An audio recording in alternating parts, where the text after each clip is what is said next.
17 বছর পর টি-20 বিশ্বকাপের শিরোপা জেতাই এখন আনন্দে উচ্ছ্বাসে ভাসছে গোটা ভারত। কেবল ভারত নয়, বিশ্বের বিভিন্ন দেশের সাবেক থেকে বর্তমান সব তারকারাও যোগ দিয়েছেন এই আনন্দের জোয়ারে। 17 বছরের অপেক্ষার অবসান, ইতিহাস গড়ে অপরাজিত থেকে বিশ্বকাপের শিরোপা ঘরে তুলল ভারত। তাদের এমন জয় পুরো ভারত জুড়ে বইছে নীল সমুদ্রের ঢেউ। এমন অবিস্মরণীয় জয়ের পর সামাজিক যোগাযোগ মাধ্যমে ভারতকে অভিনন্দনে ভাসাচ্ছেন সাবেক থেকে বর্তমান সব তারকারা। তালিকায় আছেন কিংবদন্তি সচিন টেন্ডুলকার, মহেন্দ্র সিং ধোনি, গ্র্যাম স্মিথ, ইয়ান বিশপরা।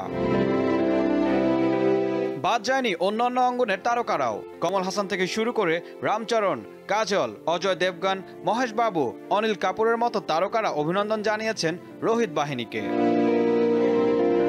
ভারতের এমন জয় নিজের ইনস্টাগ্রামে শুভেচ্ছা জানান প্রধানমন্ত্রী নরেন্দ্র মোদী। তবে ভারতের শিরোপা জয় কষ্ট পাওয়া লোকের সংখ্যা কম নয়। গ্রুপ পর্বের শেষ ম্যাচে ভারতের কাছে হেরে সেমিতে উঠতে না পারা অস্ট্রেলিয়ার সাবেক অধিনায়ক অ্যাডাম গিলক্রিস্ট আর সেমিফাইনালে হার মানা ইংল্যান্ডের সাবেক অধিনায়ক মাইকেল ভন তো সরাসরি অভিযোগই করেছেন বিশেষ সুবিধা দিয়ে ভারতকে শিরোপা জেতানো হয়েছে।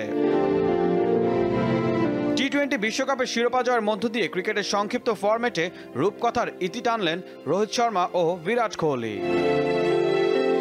ঈশান হাসান, দীপ্ত স্পোর্টস।